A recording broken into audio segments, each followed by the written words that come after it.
Hi hello, আজকে শুক্রবার। তো চলো শুক্রবারের লাঞ্চ মেনু তোমাদের সাথে শেয়ার করে দিই। আমার গলাটা একটু চোকড হয়ে রয়েছে। তো এই দেখো, করলা ভাজা, উচ্ছে ভাজা পেঁয়াজ দিয়ে। তো পেঁয়াজ দিয়ে করলে না একটু তিতা ভাবটা কম হয়। তারপরে আছে মোচা ঘন্ট, এটা চিংড়ি মাছ দিয়ে কিন্তু করিনি, ডালের বড়া দিয়ে। ডালের বড়া দিয়ে মোচা ঘন্ট, এটা আমার শ্বশুরবাড়িতে খুব খায় ওরা। তো ওখান থেকেই আমি শিখেছি। আমরা তো ইউজুয়ালি নিরামিষ ছোলা দিয়ে করি, না হলে চিংড়ি মাছ দিয়ে, কিন্তু আমার শ্বশুরবাড়ির লোকরা ডালের বড়া, মুসুর ডালের বড়া দিয়ে এটা করে। তারপরে আছে ডিমের কষা, তারপরে নর্মাল চাটনি, যেই চাটনিটা আমার ডেইলি মেনুতে থাকে, আর আছে ভাত। তো এই সামান্য মেনু তোমাদের সাথে শেয়ার করে দিলাম।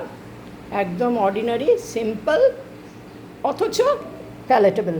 এটা তো প্যালেটেবল নিশ্চয়ই, এবং এর জন্য আমার খিদেটা আরও বেশি বেড়ে গেছে। তো কালকে কী রান্না করা হবে সেটা কালকেই দেখাবো। চলো আজকের মতন তাহলে, বাই বাই।